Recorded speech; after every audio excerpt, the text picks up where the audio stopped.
Good evening, ladies and gentlemen. Good evening, great leaders and great scholars. Yeah, we call you the lovers of wisdom and creators of knowledge. We are here tonight, as we always do every Wednesdays, to discuss leadership or about leadership or us as leaders. We converge here every Wednesdays.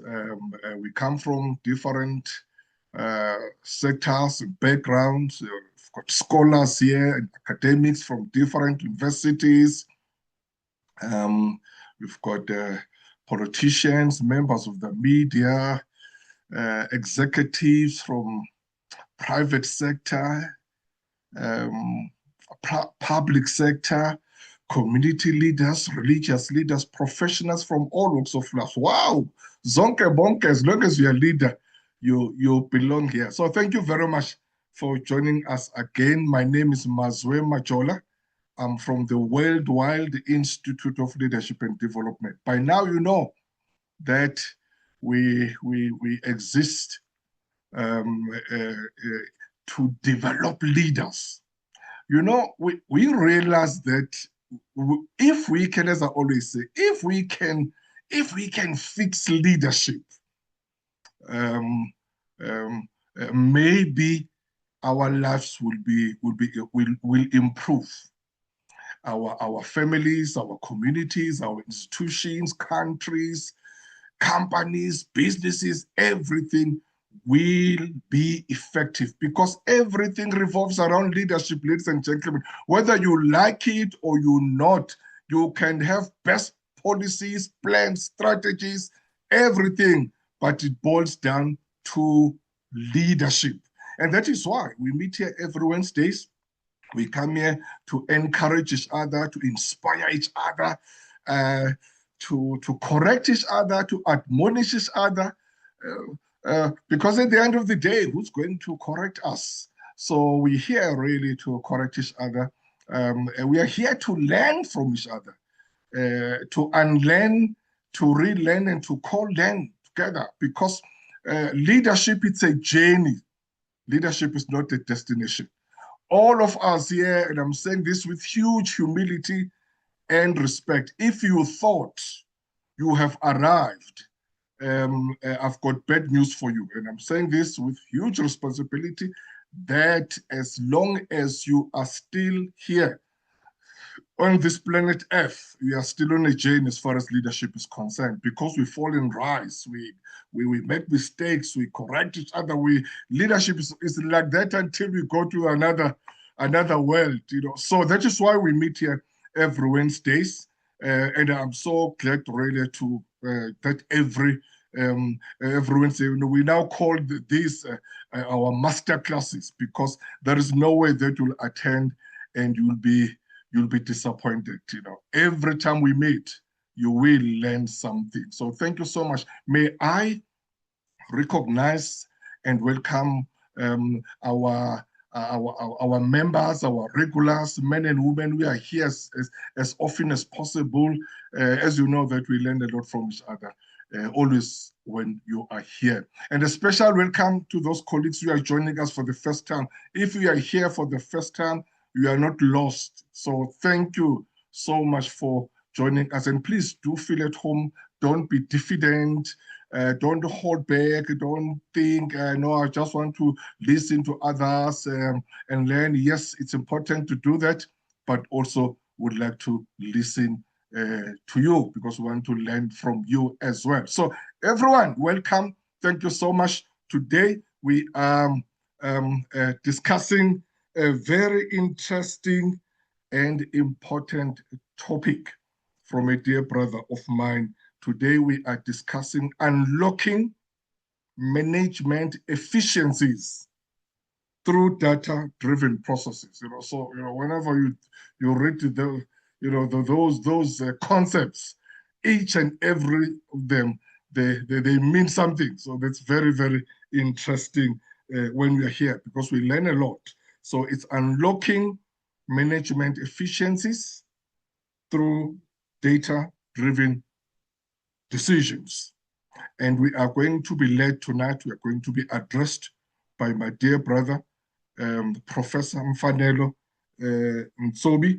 He is the Chief Executive Officer at Sibona Discovery Center, a very, very important institution here in Gauteng, here in Johannesburg, and he is at the helm of that institution. And he sits and leads many, many board as a non-executive and also as a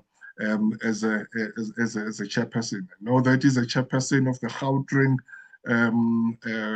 is it Management Authority, if I'm not mistaken. Yes, he's a chairperson there, but also he sits at the Vets Business. Not you. You see now when you are teaching there, he sits at Vets University Council, and then also in many many different institutions where he sits.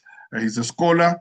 He's an academic. He's a great leader, and I'm so happy that.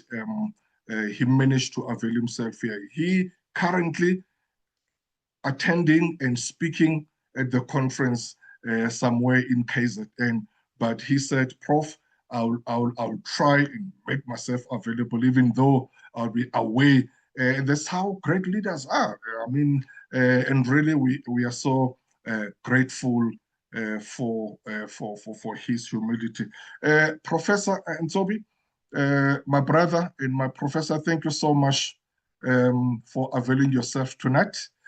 We are looking forward to learn from you. As always, we are here to be empowered and inspired. For those who are joining us for the first time, so the speaker will address us, and then after that, we will enter into conversation with questions and answers. Prof. Mfanelo, Ntsobi, over to you, my brother.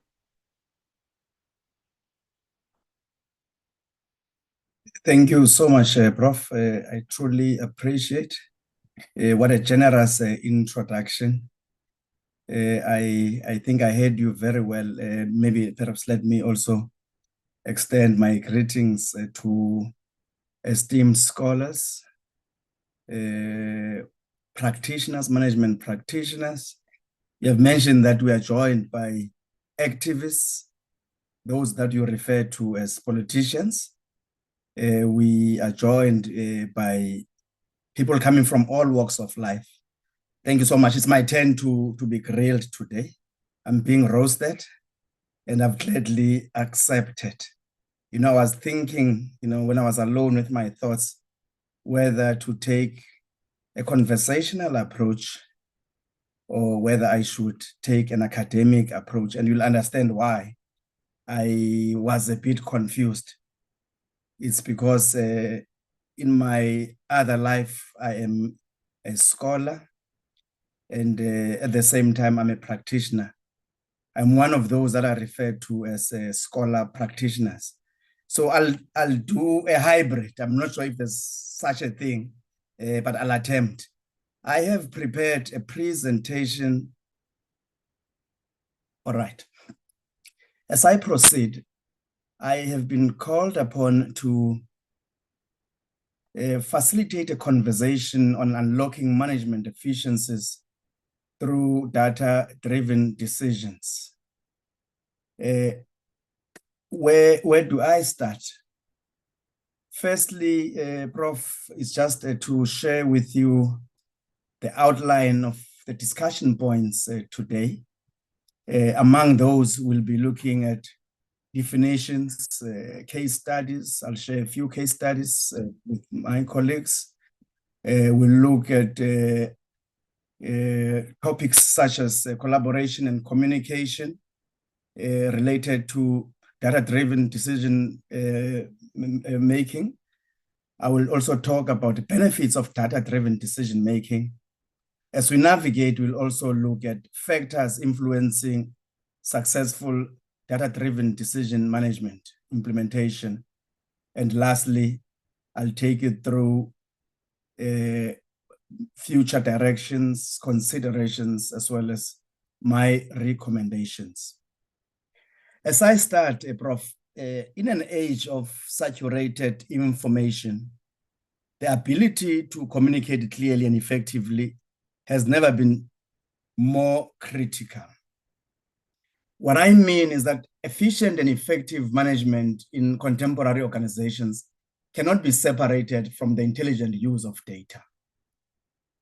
Whether we consider public or private institutions, the robustness of decisions being made increasingly depend on quality, availability, and interpretation of data.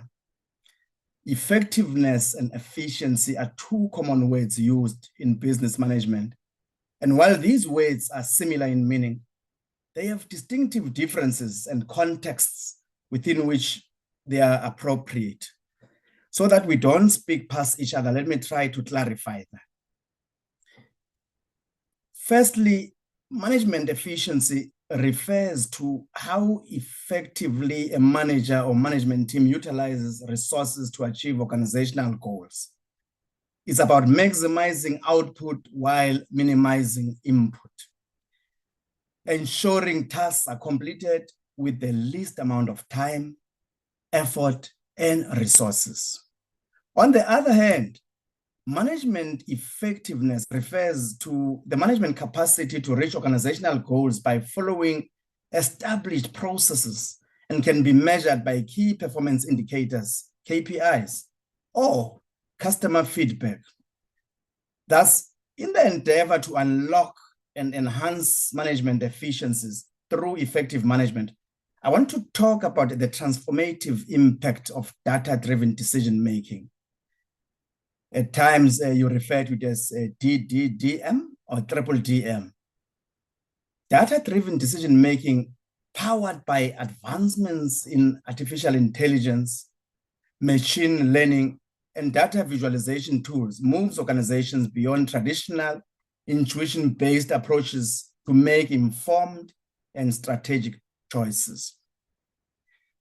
Prof and colleagues, my inputs seek to articulate the historical evolution of data usage in business, the importance of data quality and integration, and the critical role of predictive analytics in anticipating future trends. And in addition, I wish to address the challenges of implementing DDDM, including data privacy, ethical considerations, and the need for a data-driven organizational culture with skilled professionals.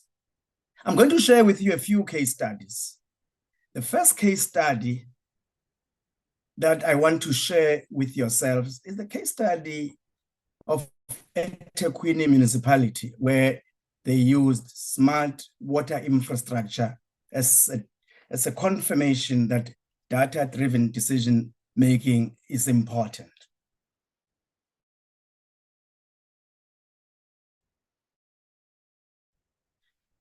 With this sensor data from smart water meters, and this exemplified how using real-time Internet of Things data can optimize service delivery and asset management. And I must say, with that intervention, the municipality achieved a 37% reduction in water losses in those projects that were piloted. So this case embodies the principles of cyber physical systems in public infrastructure. The second case study that I want to share with yourselves is that of ShopRite on logistics and retail analytics, where ShopRite uses customer purchasing patterns and geolocation data to improve stock distribution and pricing models. They are utilizing data analytics and technology across its logistics and retail to enhance customer experience to optimize business performance. And by this, they would have achieved integrated enterprise and analytics and platforms through various platforms that most of us are familiar with, because they were relying on enterprise resource place waste. They were able to improve sales, and they were even able to realize better inventory turnover. And here, Prof, it's an illustration that data warehousing and business intelligence system within the private sector can be equally effective, affirming the resource-based view of firms in developing sustainable competitive advantage. The last one is that of the Department of Basic Education, where the department at a national level was using performance analytics. For my sins, I'm coming from this sector, where I was at the in the planning department and support department, which is mainly policy. Here,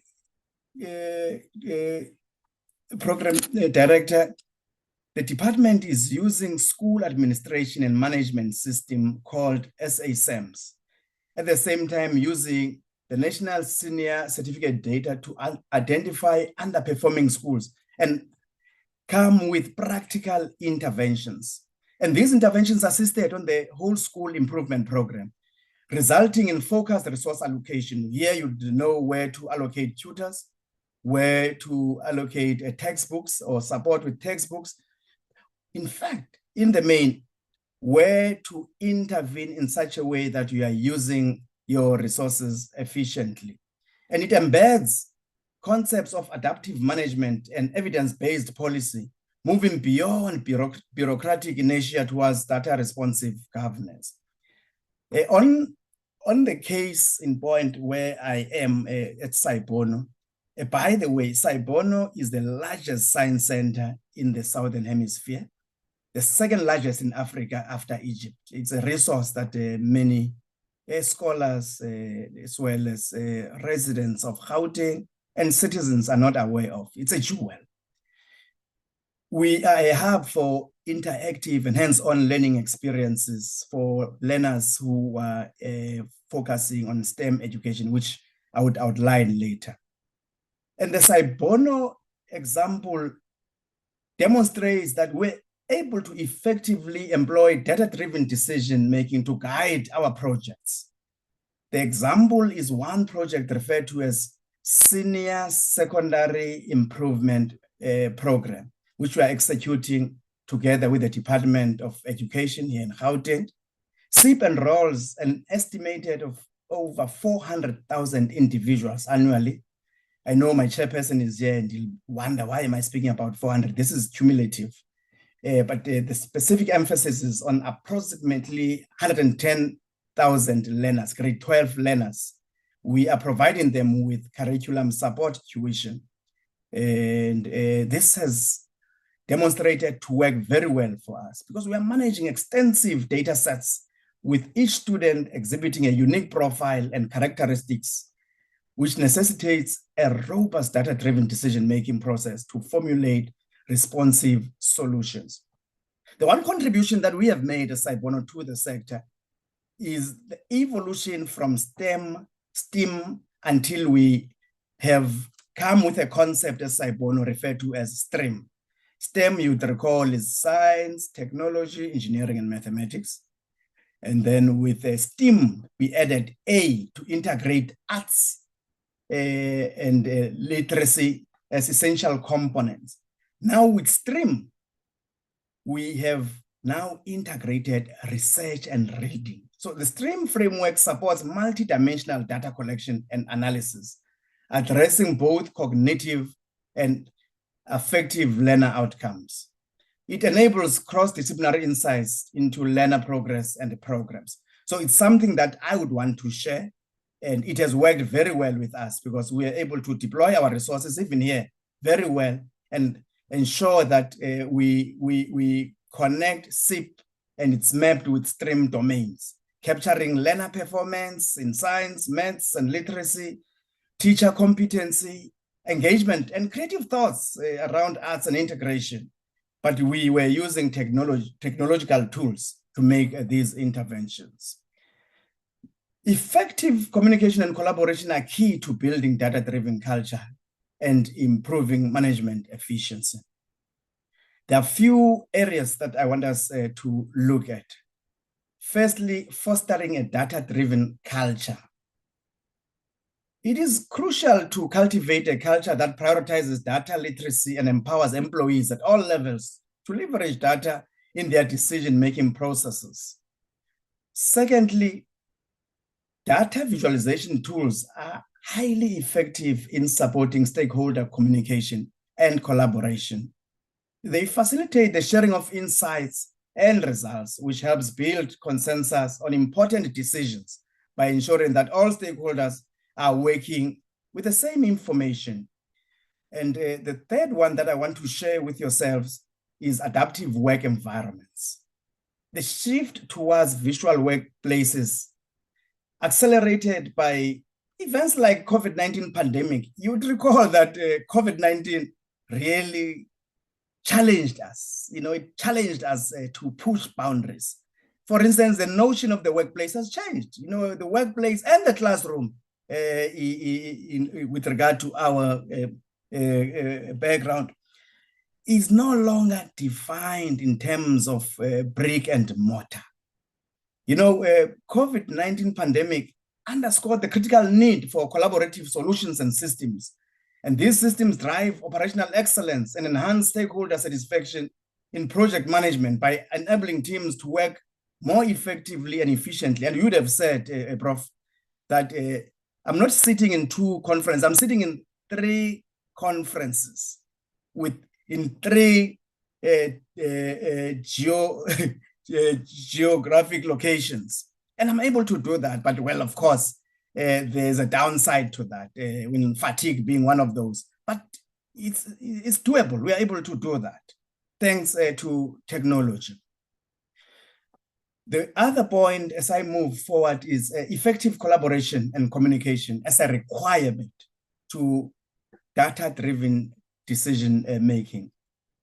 Cross-functional collaboration is very important. Firstly, it encourages cross-departmental collaboration. And it's a best practice for breaking down silos, sharing insights and data across teams, which leads to more comprehensive and informed decision-making, because here we are integrating diverse perspectives from cross-functional teams. The second one is trust and transparency. Data-driven decision-making promotes transparency within an organization. It makes it easier to communicate the rationale behind decisions to a stakeholder.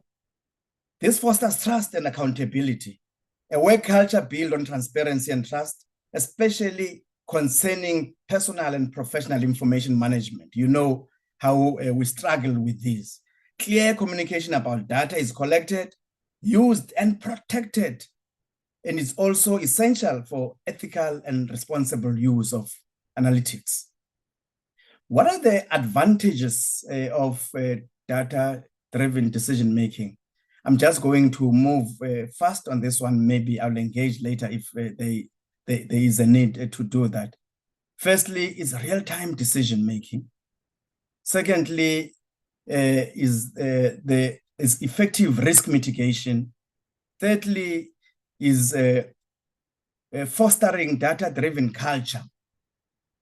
Implementing data-driven decision-making fosters a culture of accountability and continuous improvement with organizations.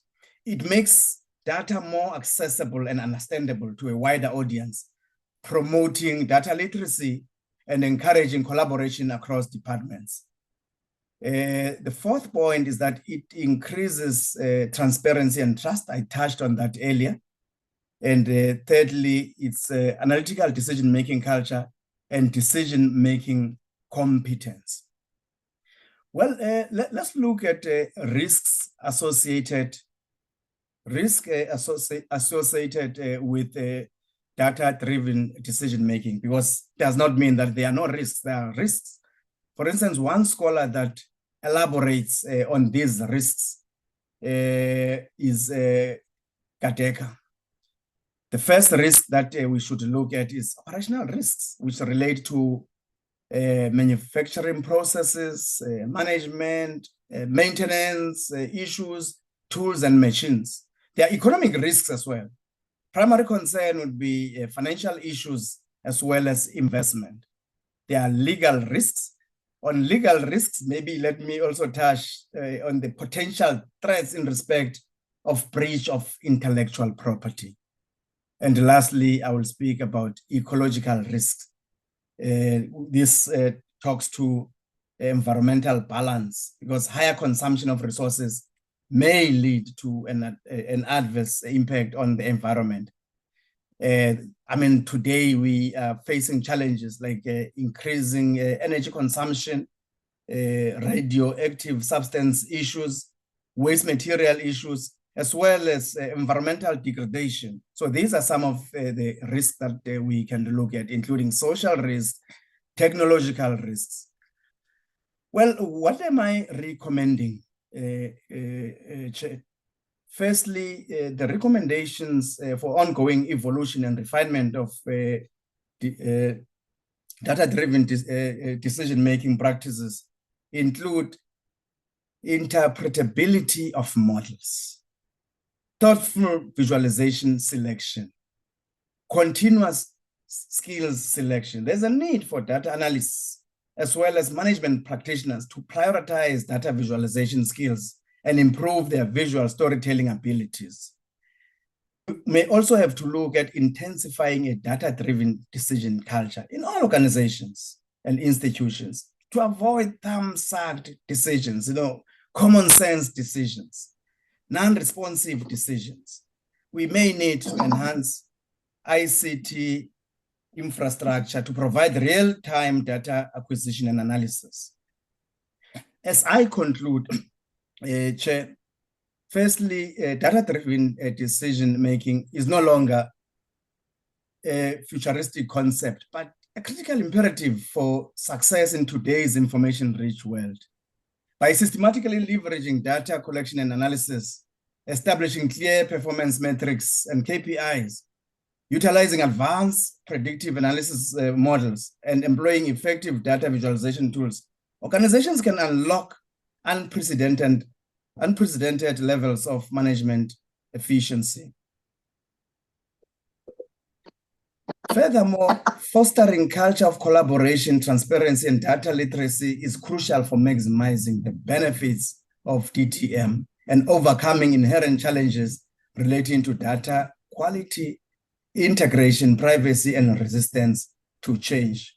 And as I conclude, Program Director, management requires agility. We need to be responsive to market changes. By addressing these challenges proactively, organizations can transform data into potent strategic weapon, paving the way for sustainable growth and success. I wish to leave it there. I hope it makes sense, but that is all I thought I needed to share. Otherwise, if we need to engage, I think we can be joined on our master classes. This is a topic that we are quite passionate about. Thank you so much. Thank you, sir. Wonderful. Thank you very much. My professor, thanks a lot. Very insightful, very informative, very instructive. Thanks a lot. So it's the DDM, the triple DM. Thanks very much. Ladies and gentlemen, as you know that we, in this platform, we don't have much time. We go straight to the point. The professor has addressed us. Any thoughts, any comments, any questions, so that we can now enter into conversation. As we do that, I'd like to recognize and acknowledge. I saw my brother and my friend. I hope he's still here, Dr. King Costa. I hope he's still here. He's a very brother of mine. Very significant in this platform, because when I started this platform, I engaged him, and actually he was the first speaker who addressed this platform. It was on the 4th August 2020. Since then, we never stopped. We are into 5th year now. We've been meeting weekly, and I just want to acknowledge my brother. Thank you very much. Thank you, Prof. I'm here. Thank you so much. You're still here. Yeah, I can see you. Thanks, my brother. Thank you. Thank you. I can see you still here. Thank you. Professor Mfanelo, DDM, how effective it is in terms of speed when it comes to decision making? I'm just thinking the risk of paralysis analysis that maybe a leader or a manager may find himself or herself spending so much time trying to deal with data and all the when living with these or in this environment where really speed in terms of making decisions needed.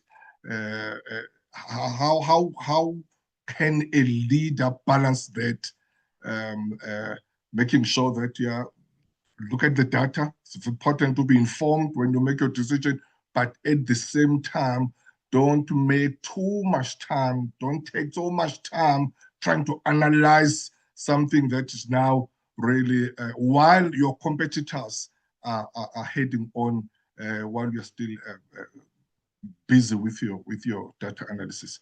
Any thoughts there, Professor Mfanelo? Thank you, sir. Yeah, I want to start by saying, one absolute in life is change. Change is inevitable. And failure to change will make you irrelevant. However, I agree, we do not want to shock a system. It depends on the maturity of the system. But incremental adoption of DDM can work for smaller organizations. But of course, there are many dependencies. Some of these dependencies are economic. However, you can't lag behind because this is a global phenomenon. It's not only unique to South Africa, it's a global phenomenon. If you want to remain on the edge, if you want to be competitive, it's about time that you consider embracing data-driven decision-making. You can't avoid it. That's my point. That's just my take. But I'm saying it can be implemented incrementally. However, it would depend on the circumstances and the setting of any organization from time to time. Thank you, sir. Thank you very much. Good day. Hi, Prof. Who's there now? Wait, my brother. Just show your hands there so that we can acknowledge. Who's speaking? I can't even see. Oh, sorry, my brother. Sorry. I just saw TS. So you'll have to introduce yourself so that we recognize you correctly. But before I get to my brother, the TS, I still coming to this paralysis analysis, the dangers of paralysis analysis, which is what really has killed many leaders. And I understand where Prof. Mfanelo is coming from, which I appreciate it. So as long as, ladies and gentlemen, we remember as leaders, leadership is about balancing polarities. So yes, data is very important, but at the same time, remember that we are dealing with other competitors. So you've got to move with speed in whatever you are doing, but not move with speed, but also with thoughtfulness so that you balance all these aspects. Thanks, my professor. So let me take my brother there, TS. He will be followed by Dr. Kumamangisa, and then will be followed by Cecilia Ndelwa in that order, please. We'll start with you, my brother there. Please do give us your full names there, TS. Over to you, sir. Sure. Thank you very much, Prof. And thanks to Professor Ntsobi as well for an informative session. My name is Thabo Sungwara.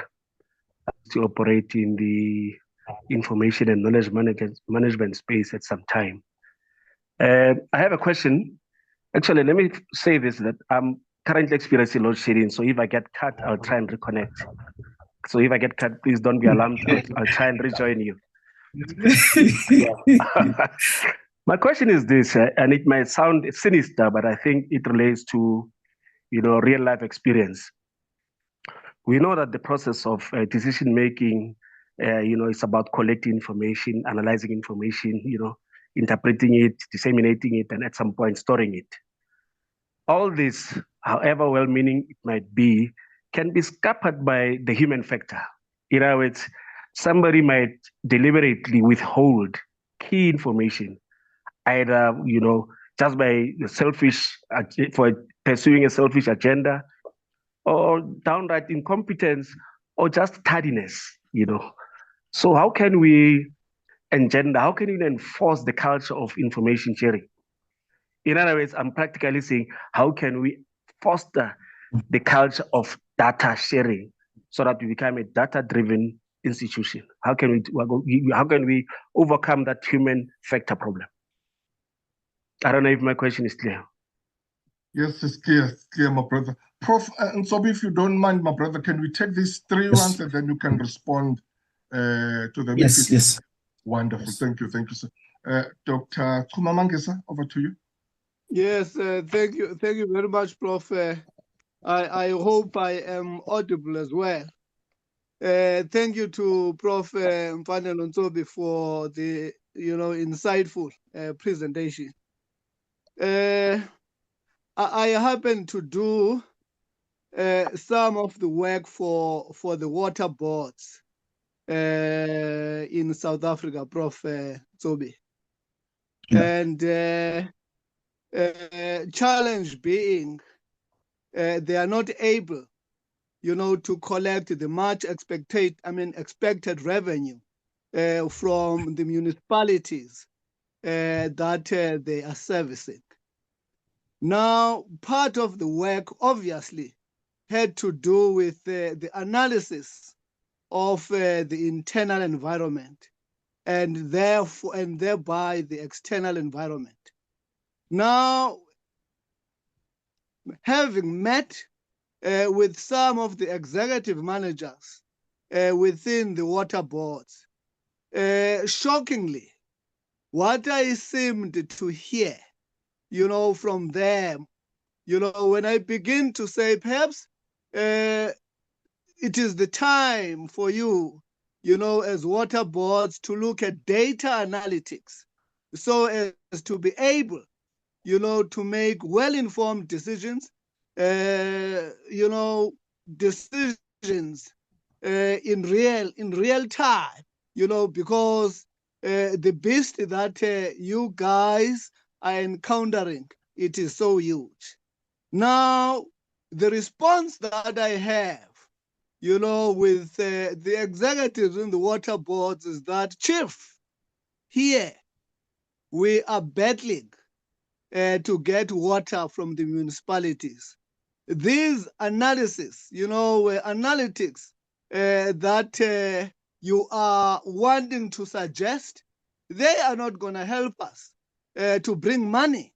We need a solution where municipalities must begin to pay us, because it doesn't matter what systems are you bringing in, data analysis, system.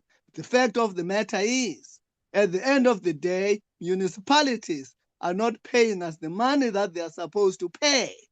Now, how do you deal with that kind of attitude? That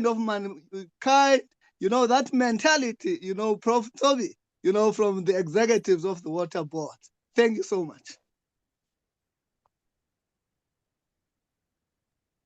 Thanks, Doc. Cecily Ndalwa, over to you. Thank you so much. Thank you. It's a great presentation. My comment is almost similar to Thomas' comment. It's not a question, it's a comment. I think this is really good and it works well, especially in matured organizations and certainly in developed countries. But I think it does work in our country as well. But I just want to just make a few comments. I think we do need to get the basics right to get the benefit of this. Just as a comment linked to what Kuma was saying, I know that rural municipalities struggle to attract relevant skills, including IT skills, right? So you would have to be able to attract the skills first, but it also depends on the maturity of the organization and the political will. I think the political will is so important, especially in the public service. There was a question earlier, how do you use this? I think I've seen this work where you are able to create a dashboard that can be used even at a senior level. So it does work in environments where it is done properly. Another indicator that shows that we still need to do a lot of work in terms of the maturity of our organizations, especially in the public sector and in municipalities. You still have a chunk of municipalities, at least, that have got disclaimer audit outcomes. Disclaimers mean that the auditors just couldn't audit. The information was not, basically the auditors were saying they are not able to audit based on the information that they have been given, which is a very sad situation. So that's part of the basics that we need to get right as a country. This can be so useful because it can be used and it can bring efficiencies, actually. It can be used for integrated planning, both at national, provincial, and local level. Just a simple example that I can give. I think currently somebody can go and apply for an RDP house in 2 or 3 provinces because we don't have integrated reporting that will tell us that, no, but you've got a house in Gauteng, you can't apply for another house in KZN. So this is very useful. And it doesn't help, actually, the fact that SITA is also not in good shape at the moment. And maybe that's part of what we need to get right as a country. I've focused mainly on the public sector because that's the environment I'm very familiar with. I do know that this works, but I think there's a lot of work that we need to do. And it starts with getting the basics right. Thank you. Thank you. Thanks, colleagues. We'll take another round after this. Let's give Professor Mfanelo a chance to respond. Over to you, my professor. I think more than anything, colleagues are enhancing this discussion, and these are more of comments. But to combine all of them together, let us agree, colleagues, that the effectiveness of data-driven decision making requires us to get the basics right, correct, as is Linden. But it's also influenced by various organizational and cultural factors, which also includes, a top management support. You also need to embed change management processes as you embrace data-driven decision making, because the strong support from top management significantly impacts data quality and analytical decision-making culture. The second thing that I thought maybe could assist would be ensuring that there's a robust analytical culture in organizations, because it mediates the relationship between data quality and data-driven decisions. For instance, Usis Lindela is speaking about data integrity and promoting rigor in our systems and processes. So that you can achieve without getting the basics right. Hence earlier I recommended that you can embrace DDDM through incremental adoption. That's possible, it's doable. The one thing that you cannot neglect is that you can't avoid data, because we are in an age of a saturated information. And still, this information must still be translated to knowledge, embracing all perspectives of knowledge. it's usable when it's knowledge. Otherwise, if it's not analyzed properly, it can also be misplaced and can also throw us off. Thank you, sir. Thank you very much. We are taking another round, ladies and gentlemen. Sihlengiwe Khatebe, I saw your question there in the chat room. Would you like to express yourself, my sister, or do you want us to read your question? And also, I saw a hand from Dr. Mangis. I don't know whether you wanted to buttress what you earlier spoken or mentioned, but I see another hand from Dr. Tandiwe Gama. Let's start with Hlengiwe. Over to you, sis. Okay, thanks, thanks, Prof, and thank you so much, Prof. Mfanelo as well for sharing such insightful information around triple DM. I call it triple DM. It's such a long word. So yes, my question I think is really, it's also around the setting the right foundation that some of the sorry, I'm just sharing my camera. Some of the of my leaders have spoken about, but my main focus is around, you know, I'm from a manufacturing sector, and some of the challenges we face are around the data input itself, which results in lack of trust in the data in order to make decisions. And a lot of those challenges are around, you know, human factors, how we collect the data. We work with a lot of machines. We want to integrate the information coming from the different machines. And in order to do that and transport that data, it should go through some channels and needs to be integrated in order for it to be analyzed. And at the end, the output is questionable. A lot of the people are questioning whether it's right and didn't we lose some aspects of that. And as such, then the output is questioned and the data is not effectively used in decision making. How do we overcome such? You know, how do we set the right foundation in the different company cultures to enable, you know, that effective data collection so that we avoid things like junk in, junk out situation? Thank you. Thank you. That is my question. Thanks, Prof. Thanks, sis. Thank you very much. Let's take my sister there, Dr. Tandiwe Gama, and then we'll go to my brother there, Desmond Golden. Dr. Gama, over to you.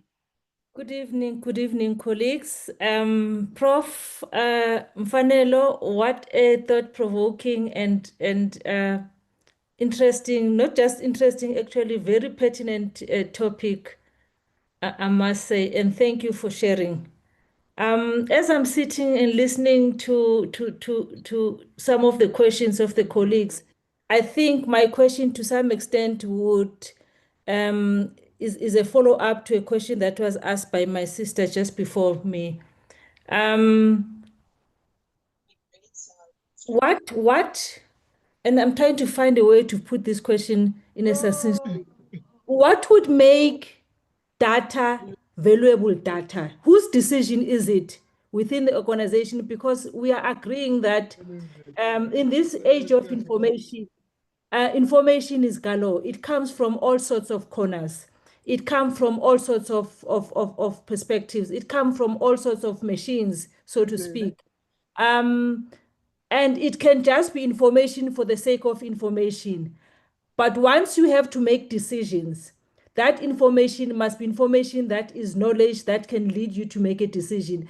Hence, in my mind, it qualifies for it to become valuable data. And I'm asking myself in this age and especially within organizations where strategic decisions have got to be made, some of them long-term decisions, what makes data data? And I know I'm asking it in a strange way, but what makes it data for you to focus on rather than just junk information that you can discard? You know, thank you. Thank you. Thanks, Doc. Thank you very much. We'll take my brother there, Brother Desmond, and then we'll go back to Professor Mfanelo. Over to you, Mr. Golden. No, thanks very much. Thank you very much, Prof. And also thanks, Professor Ntsobi, for the insightful the topic. Listening to Prof every time, it's always very enlightening, and very refreshing. The original ideas that you always, get from him. I just have got three basic issues that I would like to raise. There may be a combination of question and comments. One, I always like in engaging in complex topics to go back to the baseline. What is the difference between data, information, and knowledge? How do the three differ? Are we using it interchangeably, or does it mean one and the same thing? That's the first question. Secondly, I from a financial markets background, where you'd find that information asymmetry, where information in different parts of the world may actually be used and abused to manipulate financial markets. How do we make sure that in a complex world of financial markets where there are different time zones, but also different level of depth of knowledge, information can actually be used productively in making proper decisions, in a sense that we have seen in other instances where information has been used to manipulate the values of different currencies in the world, because other people may have a particular kind of information they are using or abusing it to make certain decisions which disadvantage certain territories. So the long and the short of it is, how do we deal with this information asymmetry? And lastly, of course, is a situation where how do we avoid the abuse of data, in a sense that, also in the global financial markets, those that find themselves in a particular geography can tend to abuse that information to disadvantage those in, let's say, from the emerging markets. For an example, in credit ratings, where you'd find that information sits with certain people in the developed markets, abuse it in a way that it downgrades their true credit profile of countries in the emerging market, which in turn makes them easily be able to manipulate those particular market and price debt in a way that is unaffordable or which is preposterous. So I just want, those particular three examinations, as I commend, Prof. Ntsobi and Prof. Majola, for this great topic. Thank you very much. Thank you, sir. Thank you very much. We'll go back to our speaker, Professor Ntsobi, to respond. Then we'll take another round after this. Over to you, my professor. No, thanks so much, Prof. I may not have all the answers, especially industry-related answers, but what I can tell you is that data integrity is very important, and organizational protocols must be established. Clear communication about how data is collected, how that data is used, how that data is protected. It's also essential for ethical and responsible use of information or knowledge. The question that Mr. Golding is asking on the differences between data, information, and knowledge, at times they are used interchangeably, but data is raw. It's what you see, what is presented before you. So is information, but information is packaged. But with knowledge embraces various perspectives. It must be factual, information must be conceptual, information must be procedural, that would then assist you to arrive at particular decisions. That's how I want to respond on these issues. But as I learn, as I get these insights as well, I think they are quite thought-provoking. And I want to agree with colleagues that we don't have time. The sooner we ponder with these issues, we are going to find solutions, because like any other systems, systems are vulnerable, and we need to come with a collective effort to close these vulnerabilities. Thank you, sir. Thank you very much. I've seen, I think it's a comment in the chat room from Dr. Tabang Sinomadi. But if Doc, you want to express yourself, we can give you the chance. But there's another question there from my professor there, Professor Gordon Zide. If we can maybe take those two. Can we start with Prof. Zide first, because he got the question, and then we can come back to Dr. Tabang. My professor, over to you. Yeah, thank you very much, my professor, and thank you very much also to Professor Mfanelo Ntsobi for such a very insightful presentation. My question is very brief, Mfanelo. How do you balance the tension between the data-driven decision-making process and the Disaster Management Act? Because whilst it is important to analyze data in order to arrive at an appropriate decision, but on the other hand, in cases of disaster, there is really no time to analyze and collect data in order to make decision. You have to act on your feet, so to speak. So, in your professional expertise, how do you balance the tension between the two? I think it is critical and important for us to have an understanding, like, for instance, the Mthatha situation where there was flooding, and even in Cape Town, how do you balance the tension between the two? I think my question is clear. Thank you very much, Professor. Thank you very much, Prof. Thank you. Dr. Tabang, would you like to express yourself there, or want us to read your comment?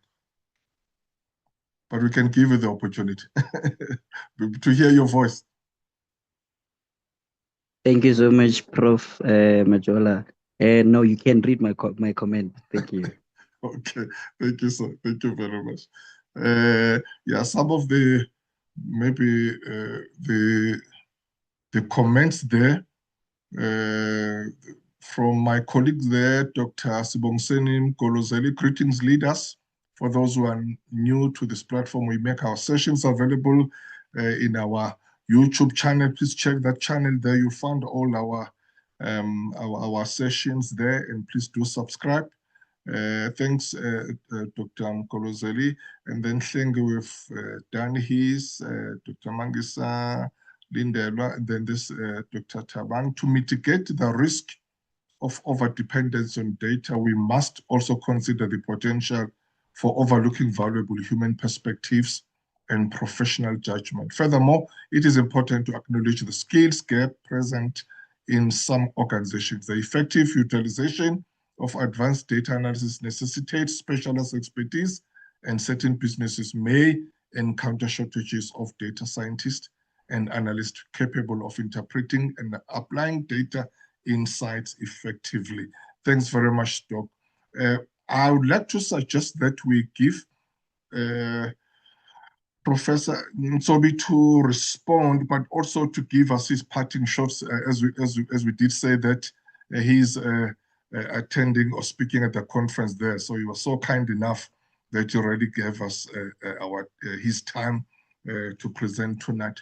So I think if my professor, you can just respond to these questions and comments, and also give us your parting shots, and then we'll close the session after that. Over to you, my professor. Really, it's a very difficult one.